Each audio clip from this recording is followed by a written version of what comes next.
E aí galerinha, beleza? Seguinte, eu tô gravando esse vídeo aqui, antes da aula, pra dar um alerta pra vocês. Eu tenho notado, tenho tido a impressão que alguns de vocês não estão assistindo a aula. Ou estão colocando a aula ali só pra rolar, ou estão pulando partes, não estão assistindo a aula inteira. Porque tem muita gente, eu estou lançando algumas atividades, e tem muita gente que me pergunta depois, professor, onde que tá isso aí? Eu não vi, o que que é isso? Eu não sei o que que é isso aqui, eu estou perdido. Gente, vocês precisam assistir a aula com atenção. Não é só ficar passando ali como se estivesse assistindo um desenho animado, beleza? Então prestem atenção nas aulas, assistam até o final, porque eu tenho notado que parece que alguns de vocês aí estão dando um migué. E isso não é legal. Seja honesto, beleza? Beijão, seus lindos. Tchau. Siga a correnteza da certeza de um futuro melhor.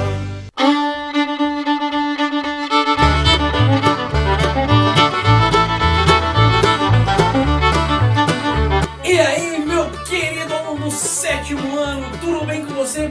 Estou feliz porque depois de quase uma semana e desde quarta-feira não nos vemos, temos a oportunidade de estarmos aqui reunidos mais uma vez nesse ambiente virtual. E por que eu estou com a minha apostila na mão aqui? Porque na primeira parte dessa aula nós vamos corrigir a sessão extra que você fez aí na sua casa, não é verdade? Você fez a tarefa? Não fez? Você sabe o que vai acontecer se seus pais descobrirem que você não está fazendo tarefa?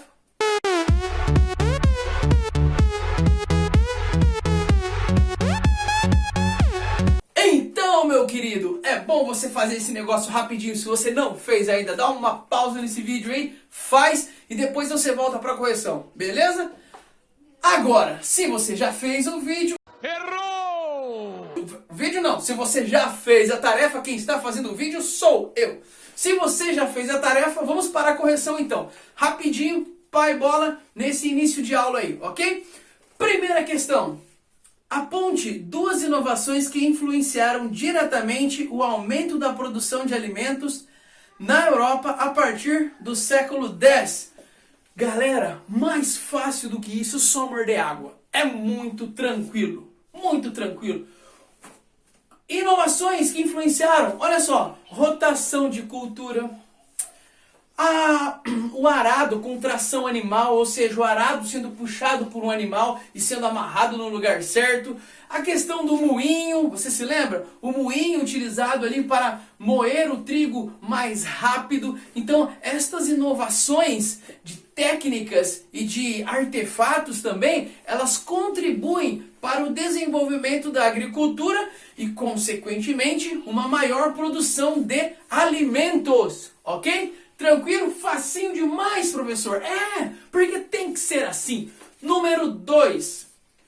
Por que o aumento da população europeia a partir do século X está relacionado com a crise do feudalismo?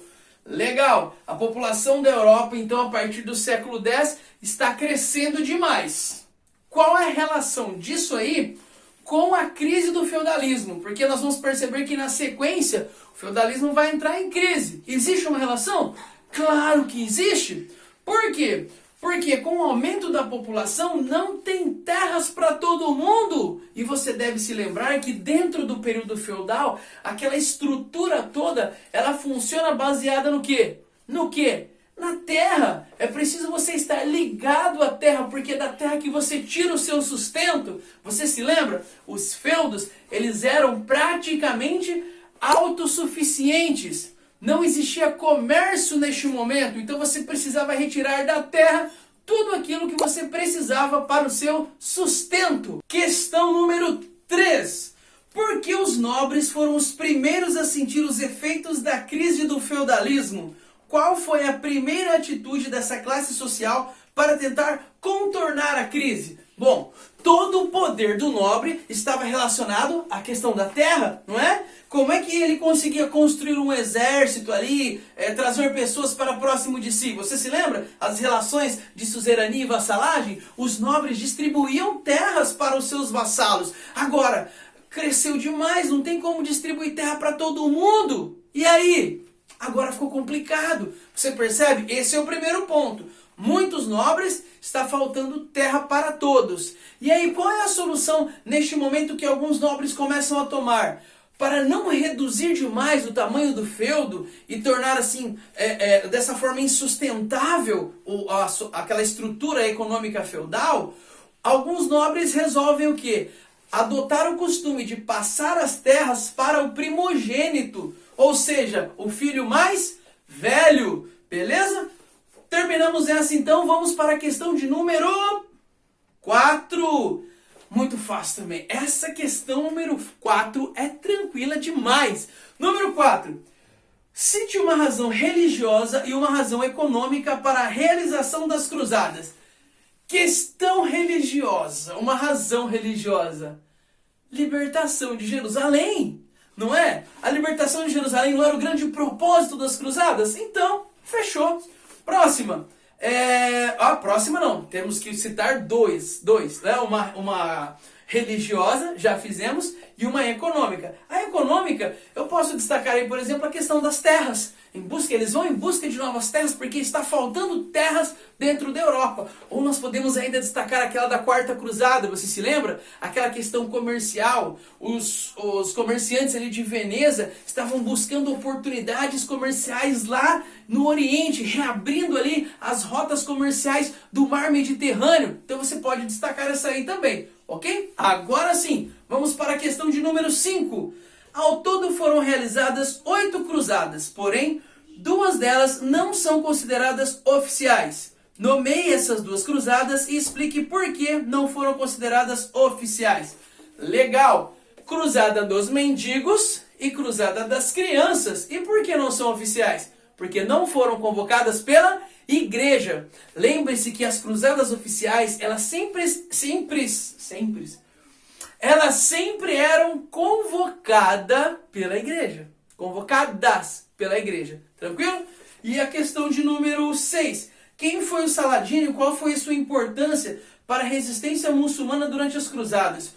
Saladino foi um grande líder islâmico, um dos grandes responsáveis por organizar ali a resistência dos islâmicos e conseguir manter a posse do território ali da região de Jerusalém. E uma importância também que nós temos que destacar aí é que foi através dele que se fechou aquele acordo, pelo menos para que os cristãos pudessem peregrinar até Jerusalém. Então, depois ali da Terceira Cruzada, você se lembra, com o Ricardo Coração de Leão, ele conseguiu fazer um acordo com o Saladino. Então, Jerusalém mantinha-se sobre a posse dos islâmicos, mas agora os cristãos poderiam ir até Jerusalém para visitar os locais sagrados, ali por onde Jesus passou, por onde Jesus morreu, o Santo Sepulcro.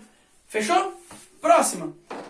Ao final das cruzadas, qual área sofreu mais mudanças para os europeus? A religiosa ou a econômica? Explique a sua resposta. Ô louco meu! Como diria o Faustão? A área econômica, porque religioso não mudou muita coisa. Porque, quer dizer, vamos colocar as coisas certinho. Religiosamente falando, o que mudou, na verdade, foi um aumento da intolerância, porque você tem um distanciamento. O distanciamento entre islâmicos e cristãos, ele se acentua aí durante esse período das cruzadas. Você se lembra? Porque o excesso de violência, tanto por um lado, como por parte do outro lado. Só que do ponto de vista religioso, a gente não pode dizer que o objetivo foi alcançado. Por quê? Qual era o objetivo? Conquistar Jerusalém. Conseguiram os cristãos? Não. Então não foi alcançado. Agora, do ponto de vista econômico, a transformação foi bem grande. Porque você tem uma reabertura do Mar Mediterrâneo. Então agora você tem rotas comerciais por ali de novo. As cidades italianas dominam essas rotas e agora você tem um renascimento comercial. Olha que coisa incrível. E esse renascimento comercial, ele vai trazer um impacto gigantesco para a Europa. Beleza? Então, a gente destaca aqui nesse ponto que as transformações econômicas, elas foram muito mais impactantes do que as transformações religiosas, ok? E para fechar, você tem uma cruzadinha para fazer aí, não é? Letra A, B, C, D e E. Vamos lá então, eu vou dando a resposta e você tem que achar aí na cruzadinha as palavras, ok? Letra A. Povos de origem germânica que se converteram ao cristianismo ao longo da Idade Média. O autor da apostila deixou aí o nome genérico, bárbaros. Tranquilo, fácil. Letra B, filho que era beneficiado com todos os bens dos seus pais a partir do fim do século XI, primogênito. Letra C, cidade sagrada para os cristãos, judeus e muçulmanos, localizadas no atual estado de Israel. Fácil demais, Jerusalém. Letra D, expedição militar organizada pela Igreja Católica que pretendia combater povos não cristãos e conquistar lugares sagrados. Cruzadas, né? E letra E, cidade italiana que financiou a Quarta Cruzada foi a cidade de Veneza. Muito bem, finalizamos então a correção e agora vamos para o segundo momento da nossa aula. Muito bem, nessa segunda parte da aula nós vamos dar início aí, então a uma nova unidade, a unidade 4, ao capítulo 4, onde nós vamos trabalhar a reconquista da Península Ibérica. E você se lembra, sempre que nós estamos iniciando uma nova unidade, é importante, é fundamental fazermos o quê? Dentro dos estudos históricos, identificarmos tempo e espaço, não é isso? Então, é o que nós vamos fazer agora, já, sem perder tempo. Olha aqui, espaço. Nós estamos estudando a Península Ibérica, os acontecimentos que eu irei narrar aí nas próximas aulas, os acontecimentos que nós vamos analisar nas próximas aulas, eles acontecem na Península Ibérica. Professor, onde fica isso? Vamos localizar? O legal da videoaula é assim, ó, que dá pra gente já colocar a imagem na tela. Olha aí, a Península Ibérica é essa parte aí da Europa que você está vendo. Essa parte que fica no extremo oeste da Europa. Na Península Ibérica estão localizados os países Portugal e Espanha. E exatamente sobre o processo de centralização de poder nestes dois países que nós vamos estar trabalhando nessa unidade. Então esse processo de reconquista, ele serve também como um processo de formação, de criação do Reino de Portugal e do Reino da Espanha. Lá na frente vai desaguar nisso aí, beleza? Agora, vamos falar sobre o espaço então. Opa, espaço já falamos, né? É a Península Ibérica. Vamos falar sobre a questão do tempo. Olha só, eu coloquei aqui um recorte temporal bem grande, do século VII até o século XIV. Mas o processo de reconquista, ele vai se intensificar de fato, ele vai ganhar corpo naquele mesmo momento das cruzadas. Então, durante aquelas guerras contra os povos islâmicos, vai acontecer esse processo de reconquista também na Península Ibérica. Por quê? Professor, reconquista de quem? A Península Ibérica, ela também havia sido tomada pelos árabes. Nossa, professor, então não era só Jerusalém? Não. Por isso que é importante nós relembrarmos aqui alguns elementos fundamentais para podermos compreender melhor este capítulo. Então eu quero fazer isso junto com vocês agora. Por quê? Esse processo de reconquista da Península Ibérica, ele é conhecido também como as Cruzadas do Ocidente. Então, aquele processo grandão, aquelas expedições, as 8 expedições oficiais, mais as 2 lá, é conhecido como Cruzadas do Oriente. E quando você ouvir o termo Cruzadas do Ocidente, na maioria das vezes está se referindo a esse processo de reconquista, ok? Mas isso aqui é só mais a título de curiosidade para você. Então, vamos entender melhor como se dá esse processo, mas primeiro vamos relembrar como nós chegamos a esse momento, ok? Então, primeiro passo, olha só. Quando eu estou falando de islamismo, eu quero que você entenda que o islamismo é uma religião que surge ali na Península Arábica com Maomé. Maomé é o grande profeta, o grande representante do islamismo. É ele que dá início a esse processo. E aí, esse processo ele tem uma consequência não apenas religiosa, mas também uma consequência política. Porque através da religião, o Maomé consegue unificar os diversos povos que existiam ali, os diversos grupos, melhor dizendo, né? Os diversos grupos que existiam ali na Península Arábica. E a partir dessa unificação em torno da religião, esse povo se torna extremamente poderoso. E inicia agora um processo de expansão territorial. Então, olha o mapa aí da sua apostila. Vamos analisar esse mapa da sua apostila. Olha lá. Esse mapa que você está observando aí, ele está na sua apostila na página 46. Vamos analisá-lo então. Essa parte amarela aí que você percebe é a Península Arábica. Na época do profeta Maomé, essa região era dominada pelos povos islâmicos. Só que você vai notar, olhando para a legenda, que a partir ali de 661, você tem um processo de expansão territorial. Então toda essa área verde, olha só, ali você tem essa área verde sendo conquistada, 638, 641, 642, então até 661, toda essa área verde ela é conquistada. Mas você repara que nós ainda não chegamos mais especificamente na Europa, ok? Entretanto, você nota ali, que se você perceber bem ali, ó, um pouquinho para frente um pouquinho para cima da região amarela, você vai ver ali Jerusalém. Então é nesse momento que a cidade de Jerusalém foi tomada. Agora, quando você vai para a parte roxinha do mapa, olha só, vamos acompanhando ali no norte da África, né? Você vai indo ali para o lado esquerdo do seu mapa, para o lado oeste.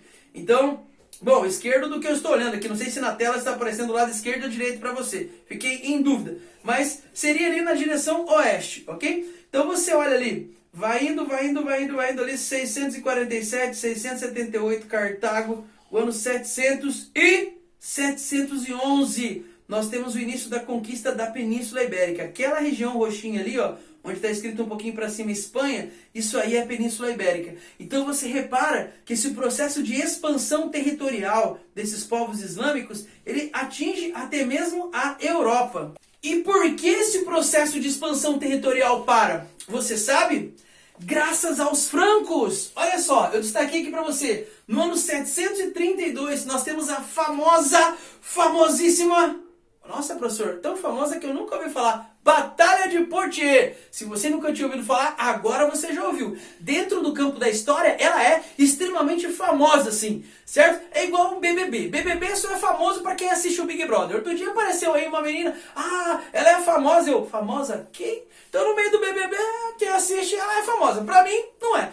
No meio dos estudos históricos, a Batalha de Poitiers ela é extremamente famosa. Por quê? Através da Batalha de Poitiers, os francos, liderados pelo Carlos Martel, eles conseguem bloquear o avanço dos povos árabes. E aí o que vai acontecer? O que vai acontecer? Olha só, esse avanço é barrado. E esses povos árabes, eles vão permanecer ali então na Península Ibérica. Então você percebe que a parte da Europa que conseguiu ser conquistada pelos árabes foi apenas a Península Ibérica. E galera, esses povos árabes vão permanecer na Península Ibérica do século 7 até o século 14. E o que a nossa unidade vai estar trabalhando aí então? Exatamente esse processo de reconquista.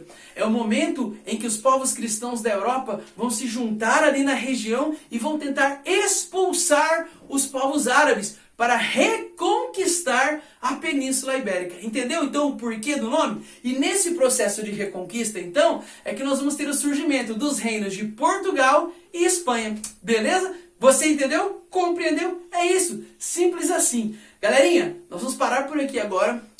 Grande beijo no seu coração. E na próxima aula nós continuamos para ver como é que vai acontecer essa treta toda aí na Península Ibérica. Beleza?